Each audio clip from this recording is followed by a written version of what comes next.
To be strapped with a seat belt as I sit here because of the nature of the discussion that we'll be having this morning. But then, probably when I introduce my guest, you will know the reason why that notion came to my mind.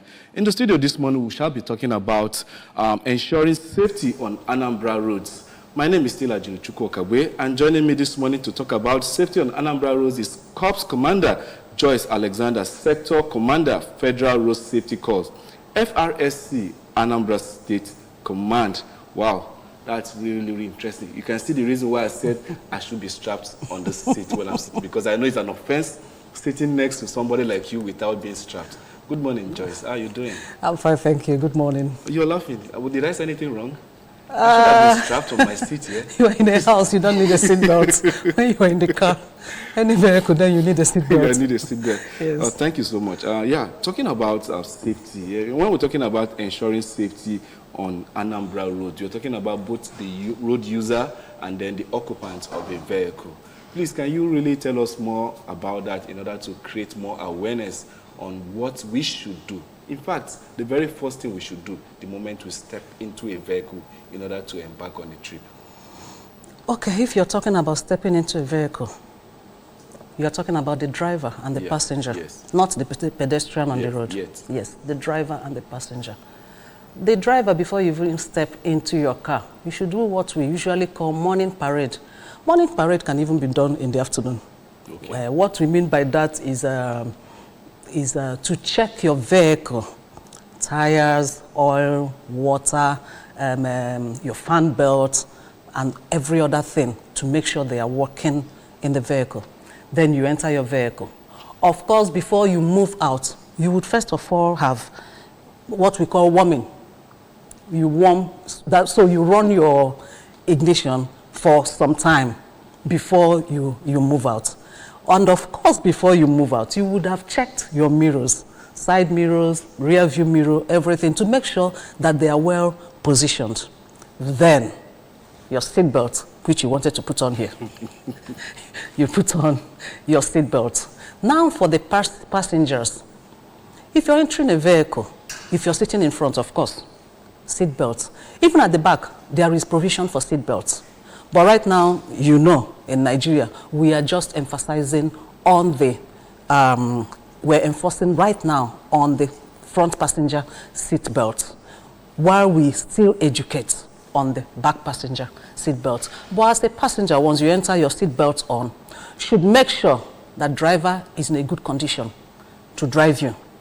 That's the right of the passenger. Yes. We should make sure that the driver is in the right position, in state of mind to drive. Your private car or for public vehicles too?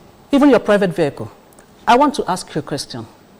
If you enter the vehicle with your brother, and you know you and your brother have been in a bar, and your brother has been drinking, you enter a vehicle, would you feel comfortable with him? I will collect the key if I'm... Thank you. So as a passenger, whether it's a commercial vehicle or a private vehicle, you must ensure that the driver is in a good position to drive. You don't come out with a sick man from the hospital who is staggering because he was the one that drove you yesterday. You went and say he can manage to drive. No, it doesn't work that way. The onus lies on you to ask yourself, is this person fit enough? Is this person fit enough for me to entrust my life? Because while you're inside that vehicle and he's handling the steering, you are actually entrusting your life to the person. Wow, that's interesting. Now, you're talking about the rights of drivers, passenger as to drivers.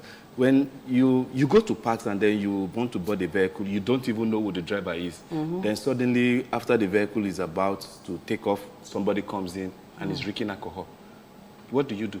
Somebody comes in as a passenger? No, as a driver. The driver now is drinking. You can perceive the stench of alcohol from his breath.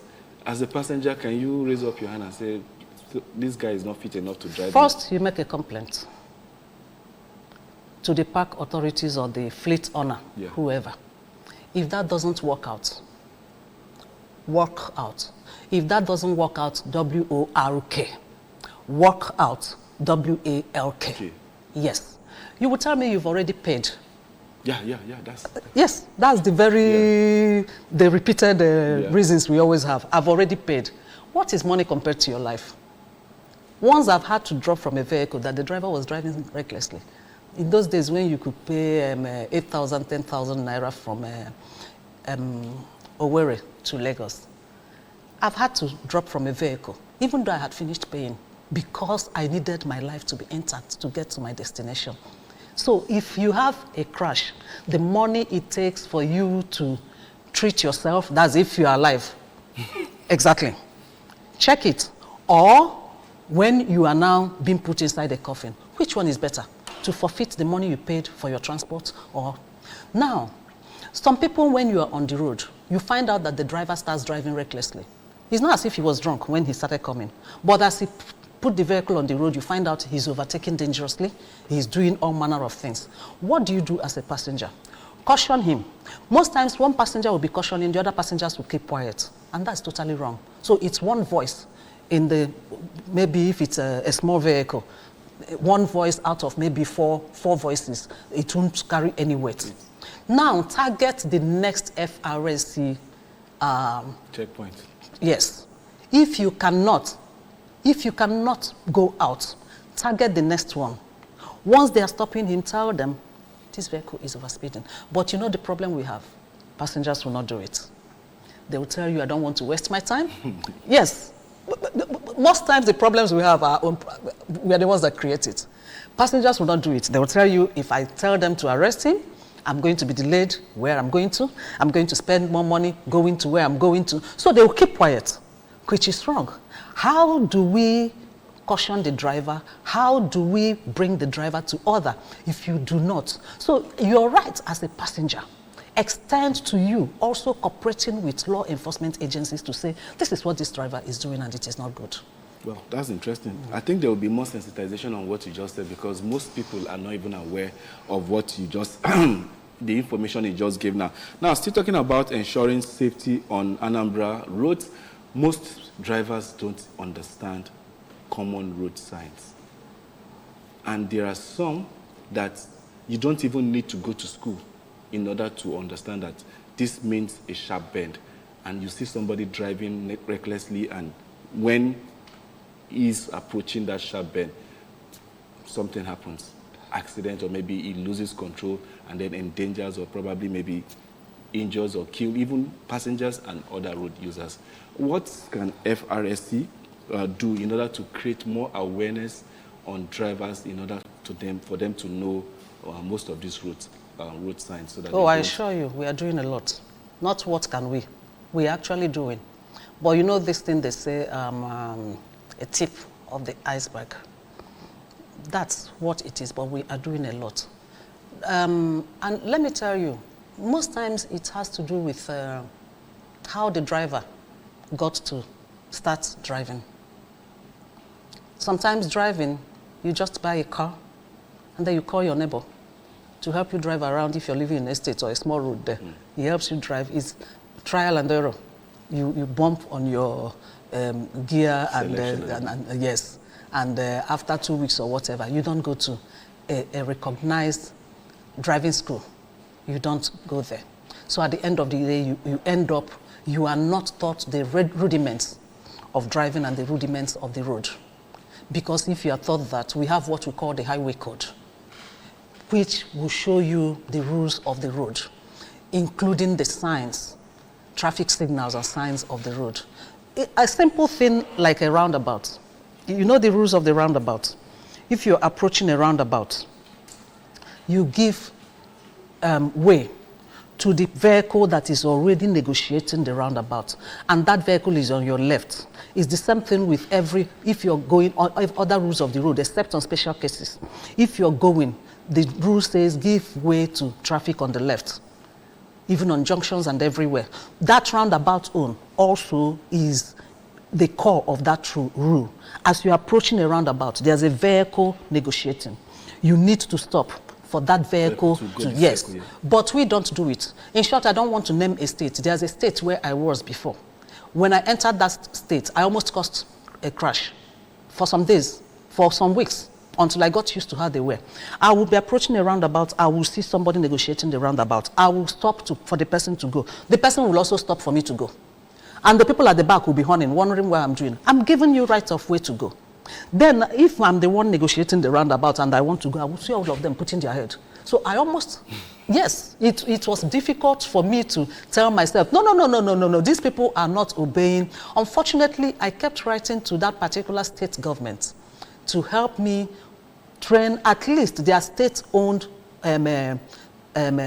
traffic yes, fleet operators, for them to begin to observe and for us to put signs in languages that they will understand, give way to traffic negotiating on the roundabout. But by the time I left that place, it was not possible. I'm sure my predecessor will be able to do that by now, you know. So most times it is because these people didn't go to any driving school. And most times, let me tell you something, they did go to driving schools, but they don't just want to wait for that give way to traffic on your left. Everybody seems to be in a hurry. Thank you. They don't want to know that this is one way. He will tell you, you mean I will go all the way up there to go and turn? So he will do route violation. And these are things, you know why it pains me? These are things once we leave the border of Nigeria, we don't do. Wow. Yes, we don't do it. Because we are conscious of the fact that there are sanctions on any infraction. Penalties once you strict penalties, yes. Now, coming about the rules, what should be in a car. Obviously, if you're a road user, you have a vehicle in Nigeria, you must have been stopped by Federal Road Safety operatives on the road. Most times, there was one that happened in Oba. And after checking fire extinguisher, everything, I was shocked when they asked me for a razor blade. Of all things, I was beginning to wonder, now having a razor in the vehicle, what is that not having, rather, how has that become an offense? So they now said, in peradventure, there's an accident, you can use that to cut off the seat belt in case it's locked, it's jammed, that we should have some cutting tools in the vehicle. And I said I would prefer to have that knife that you use, that short knife, than razor blade. Because razor blade to me looks a little bit too fragile. It can even break when you're trying to. And in an emergency, you might, you understand? Exactly. So, and I said, you rather be advocating for that short knife they use in cutting rug. You know, that's rather than telling me razor blade. So now, please, I want you to sensitize Nigerians on what we should have in a car, so as not to, you know, go out thinking that you have it all, just having your papers, having your fire extinguisher, having water, and the rest of it all. What else do we actually need to have in vehicle in order for us to be roadworthy? Let me use that word. I'm interested in your encounter. Did they book you? Yeah, after much pleading, I said I had no idea that razor blade was... They didn't book you? They didn't book me. Yeah. Yes, razor blade is valid, totally valid. But you have made an explanation. Yes, but what we are saying is razor blade. Did you have that knife? I had the knife at all. No, did you have it there? Razor blade is actually part of your first aid kit. Did you have a first aid kit? They didn't even ask of Good. first aid kit. Razor blade is actually part of your first aid kit. We advocate that every vehicle carries a first aid kit. If you carry a first aid kit, it's not just for you. When you tell people you must have a first aid kit in your vehicle, kit in your vehicle, they tell you, God forbid, it's not my portion. No, we're not saying you're going to have a crash. We're saying you could pass somebody and you'll be of help to the person. Save a life. Exactly, save a life. So if you carry a first aid kit, you're supposed to have all these things: hydrogen peroxide, razor blade, bandages, cotton wool, iodine if possible, splints, or something that maybe you can use as that.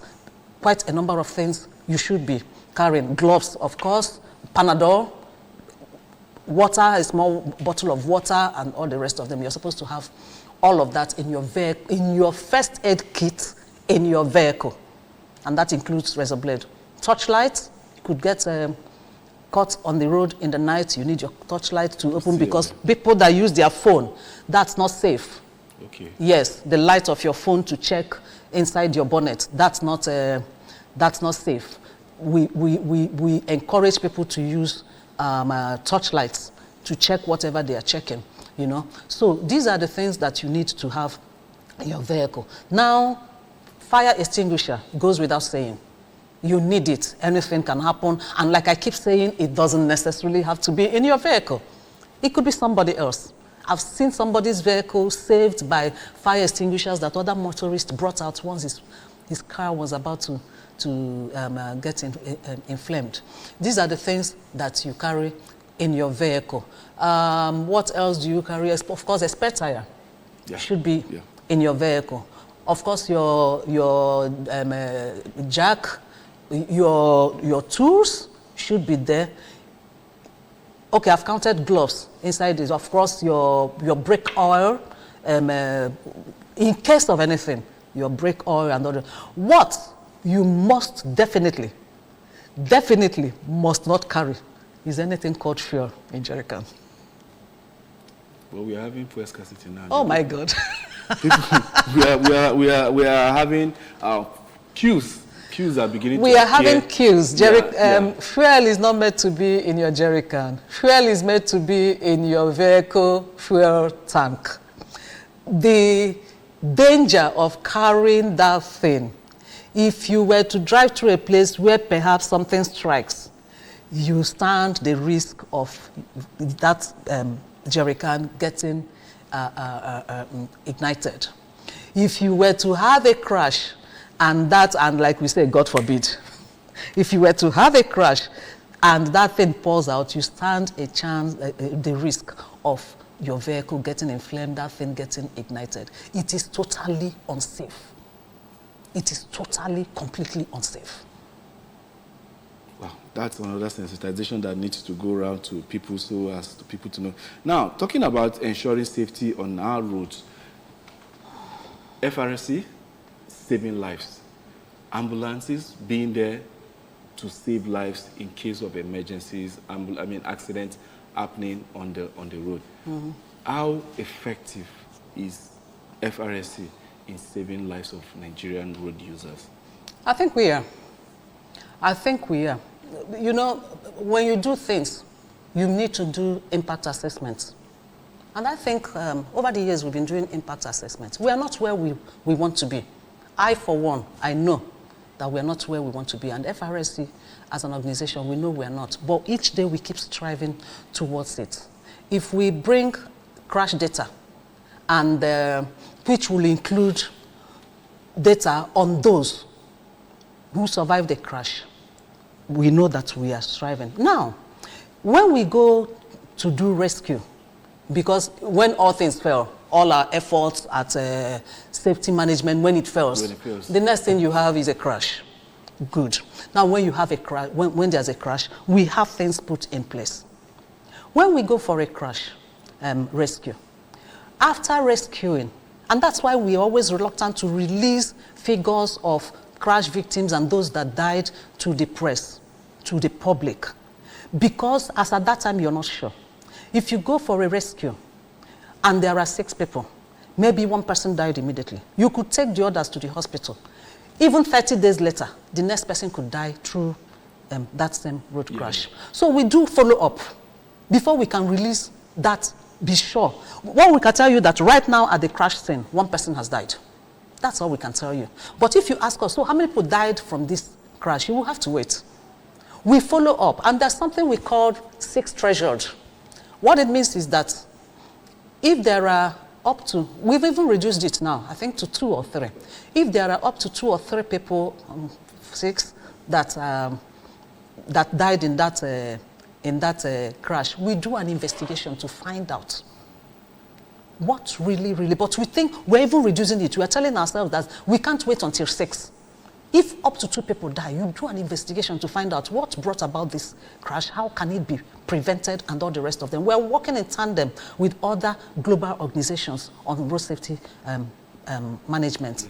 What do we do about this? Now, we go for rescue, we carry the people to hospitals, and then we follow up on them.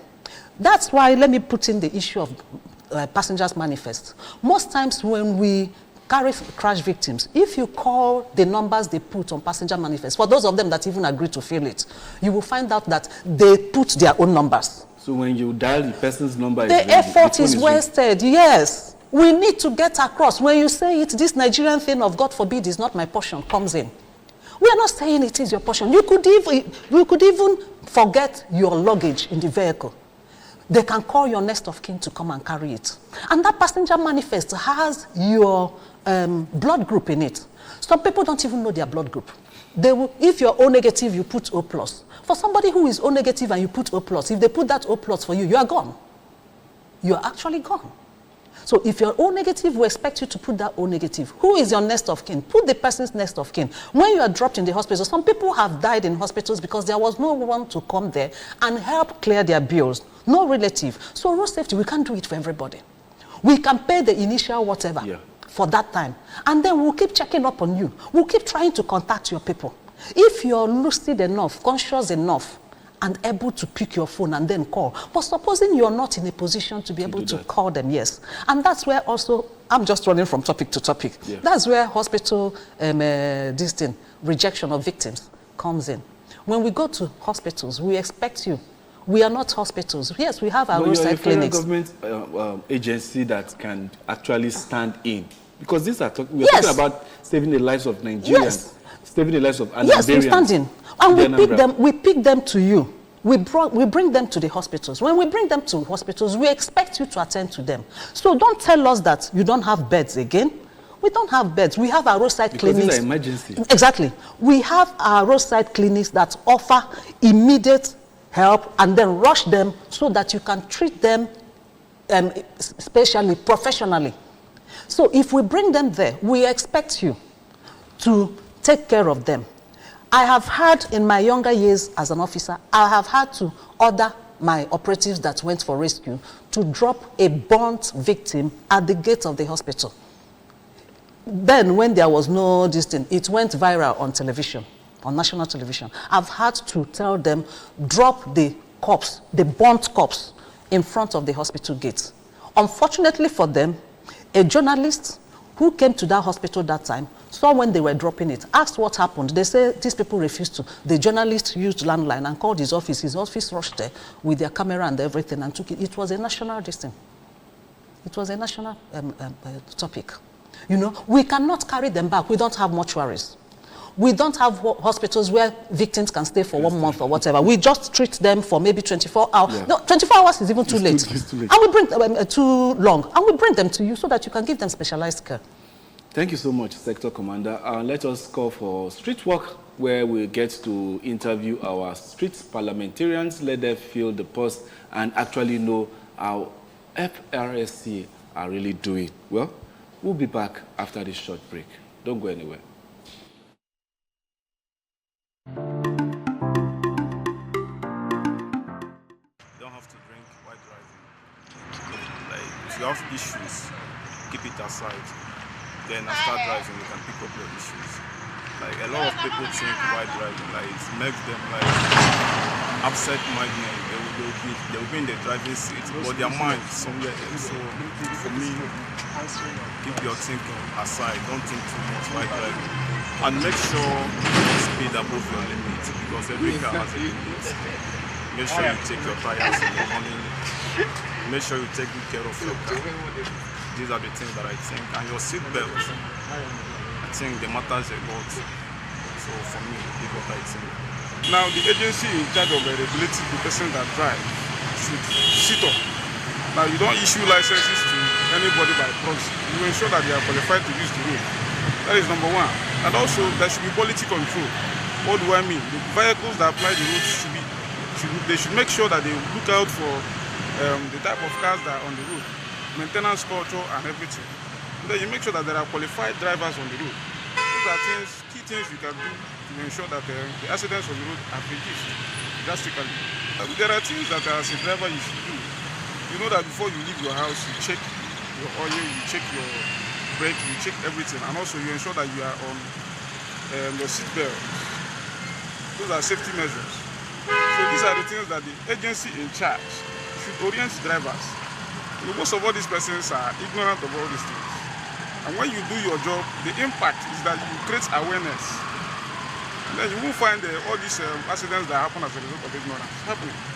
We can do that by making sure, if you are driving, making sure you use your side mirrors and your rear mirror, your inside mirror. And secondly, you don't need to speed where there is traffic. Where there is traffic, you don't need to apply speed. While driving, just to make sure that you look around before you overtake, and it's not good while driving answering call on the motor. It's not good. Also, make sure you put your seat belt while driving on the road, and you know this crossing road, Regina and the Aroma. There's no a flyover to cross based on walking way. So if you want to cross, look very well, look your left and right hand side, make sure no one is coming. And so for you that is crossing the road, make sure you look around very well before you cross.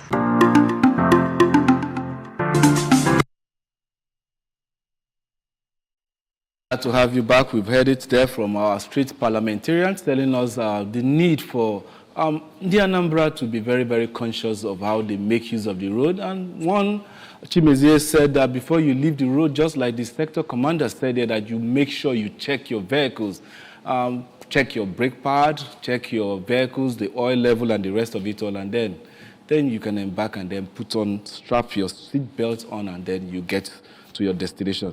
Well, we are still talking about ensuring safety on Anambra roads. And then I'm in class. In fact, I said just that I'm not strapped on this seat. I've learned a whole lot and then about the workings of road safety and then trying to ensure safety on the road. And now, let me come to this area of the fear of road safety on Nigerian roads. Mm-hmm. I've been in a vehicle where drivers will hear from other drivers. Are they on the road? Yeah, I say, yeah. Then they follow, they say the next thing you see the driver just make a U-turn and begin to look for other ways. And you ask the driver, why taking us this long? He said that he doesn't want to delay us. That once he gets there, that you people will delay us. And then every passenger will concur and say, okay, no problem. So long we get to where we're going to as early as possible. Now, why should somebody that is doing business with a vehicle be afraid of your operatives on the road? Because he's probably not doing the right thing. Because he's probably not sure.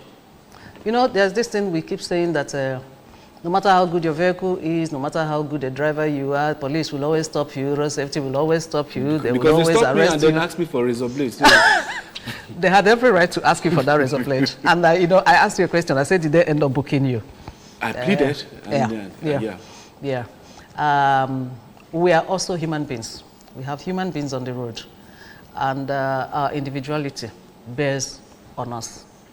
Federal Road Safety Corps sends out its operatives to enforce on road traffic matters. There are some people you meet and they are gra-gra, individuality, who bear on their work. We don't encourage that. Now for drivers who say, I don't want to be delayed, check it, particularly if it is a commercial driver. No, this was a commercial case. Beautiful. He probably doesn't have everything he should have.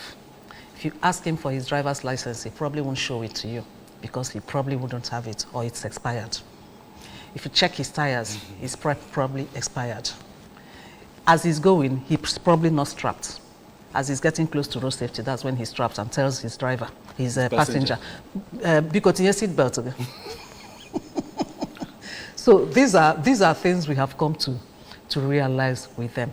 He will prefer to take the other way because, let me give you an instance. An offender in Abuja, when I was head of operations in Abuja, did something wrong.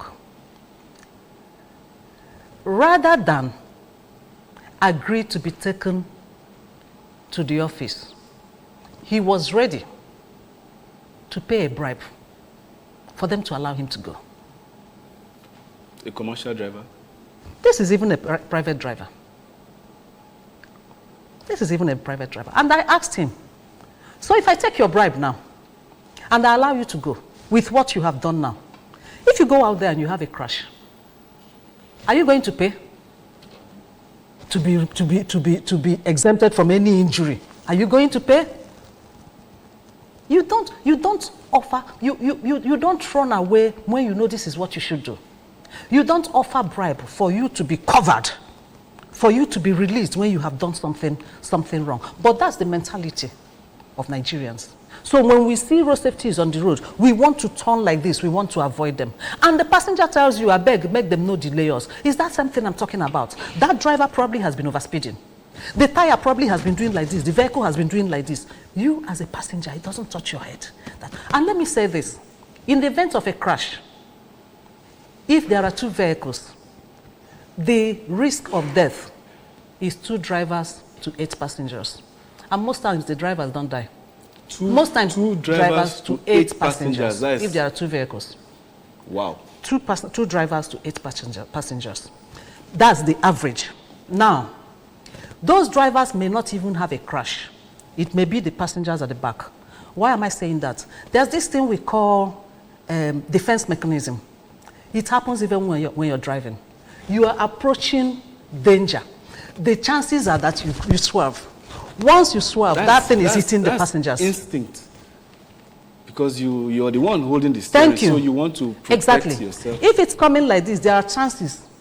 There's every possibility you're going to swerve like this. Yeah. The second you're swerving and that thing is coming, is hitting the people like this. So the driver escapes. If you're swerving like this, it's hitting the people like this. Passengers don't know that. They don't know that. Some know, because I've heard somebody, when I was much younger, he says anytime he wants to travel, he prefers sitting directly behind the driver. Thank you. He goes like this. You're safe. And that thing is going to hammer on those other people.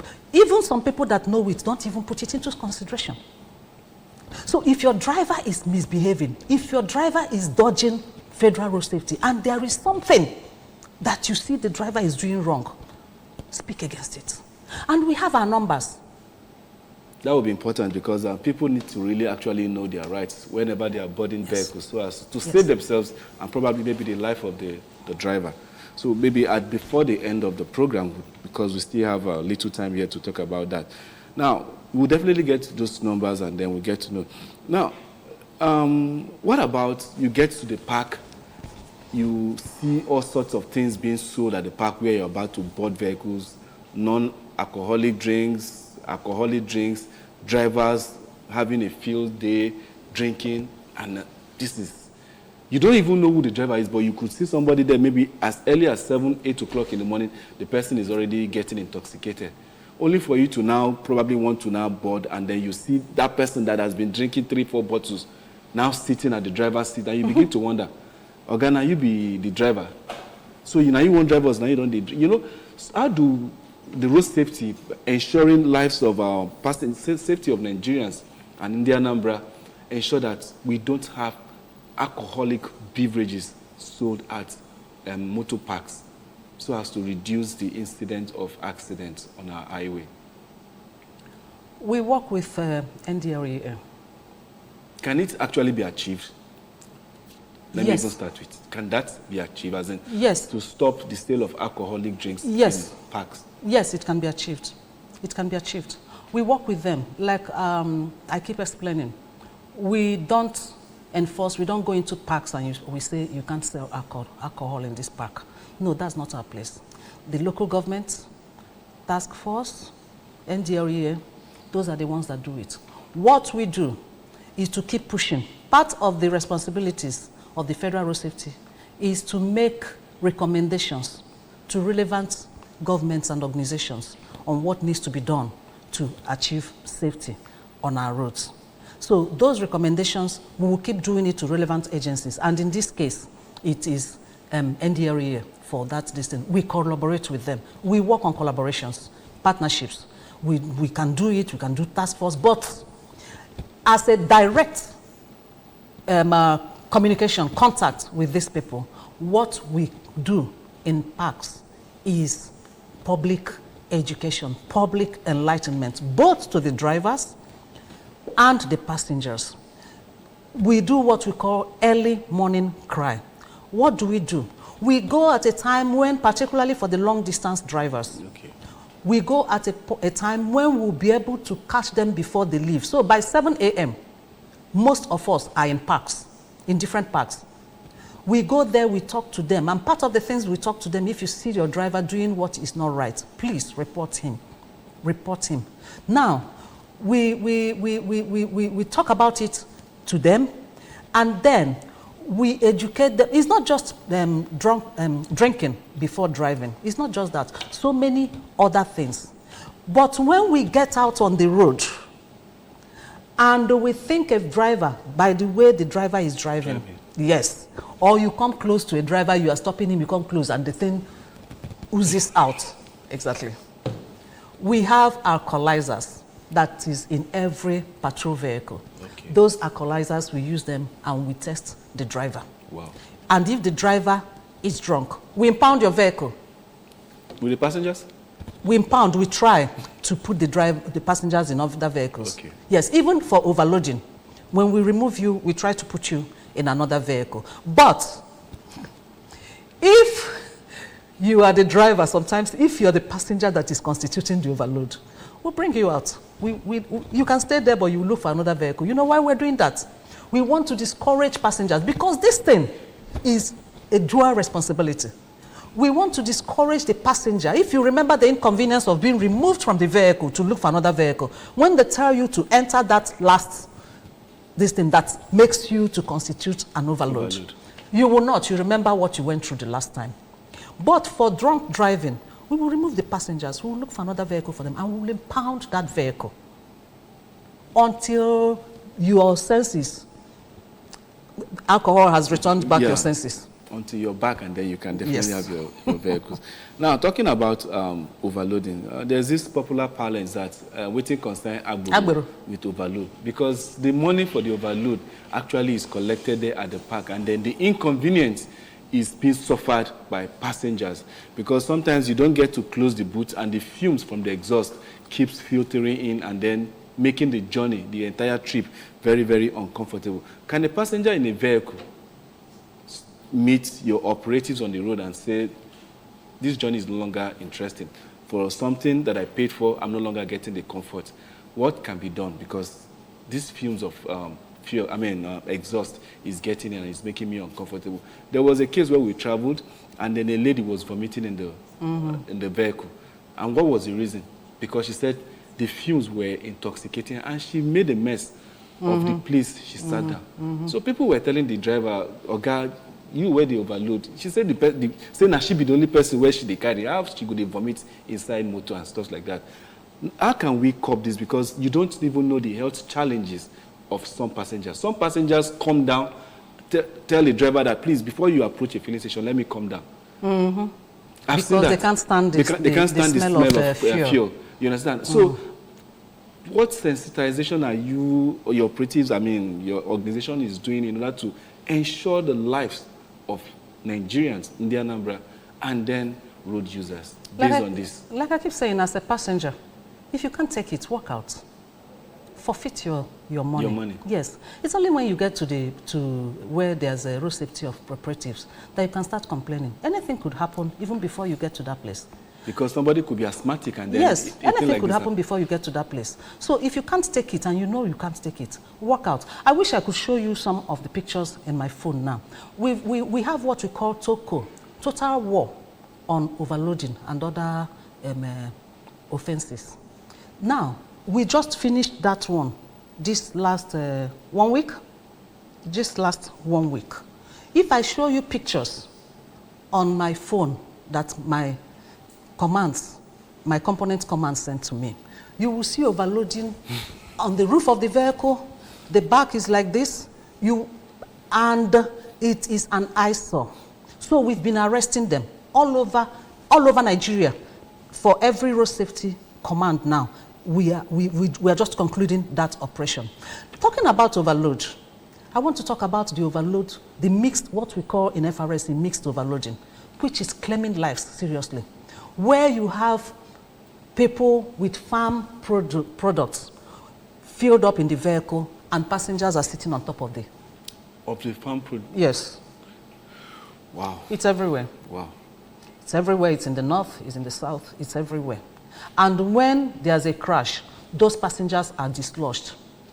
They go. Because there's nothing to hold on to. They go.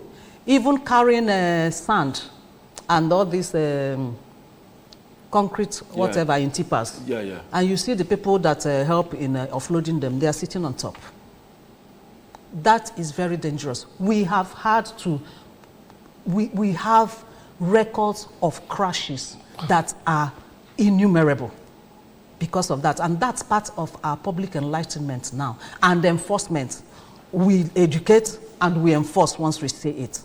You carry farm products, plantains, bags of whatever, and then the market women are sitting on top of it. Yes. That's very dangerous. Wow, that's a whole lot. And we need the media to talk about this for us. It's not every day that I will sit down here and be talking. It's not every day that a road safety person will sit down and be talking about it. We need a committed media who understands what safety on the road is all about.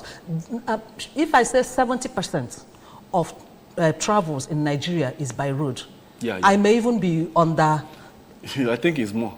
Good. I think it's more. I don't want, let me not be, but so if that is the case, the onus lies on us. We know how important land transportation is. So everybody should be a stakeholder. Everybody should be an advocate. It doesn't need to be a road safety staff who is there talking. If I talk to you now and your next program, you mention it, the people that didn't watch this program, one or two of them will hear something you say. They will go out, they will talk to one or two other persons. That's how the message is spread out. We can't do it alone as Federal Road Safety Corps. Well, thank you so much.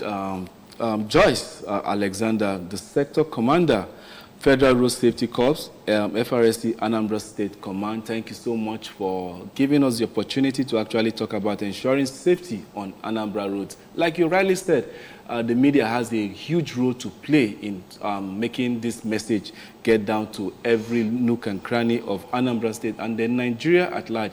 I remember when I served in Cross River State, I was, one of the few coppers that volunteered to help in trying to decongest huge traffic at Odukpani Road, if you know Cross River very well. Cross River. Exactly. So I did some volunteer job there trying to help reduce traffic because that's the entry point of Cross River State. And then it was more like who would want to volunteer in order to help reduce traffic on those areas. And then the sensitization came up and I decided to be part of that, and I never regretted that. So what we're talking about is the road safety can't do it alone, the police can't do it alone, the NDLEA can't do it alone. Just like the sector commander said that as a passenger in a vehicle, you have your right to leave, to get to your destination. Your life might be in the driver's time just because he's driving, but then you have the right to protest if the driver is doing the wrong thing, or if you feel that he's intoxicated in one hard substance or the other. You can raise alarm and then get them to, caution the driver, or probably maybe have a driver that will be changed for you, or better still, forfeit the money, because there's no amount of money that is worth your life. I believe we've been able to pass vital information on how to make use of the road as a pedestrian, and to you, the driver, and how to make sure that you don't go out of your way and then cause harm to yourself and to all road users. Definitely, this won't be the last we'll be having the sector commander sensitizing Anambra on the use of roads and ensuring safety. Some other time, we'll definitely get to do it. I still remember Julie Chukwu Okagwe on ABS. Tomorrow, we'll definitely get to do it again. Bye for now.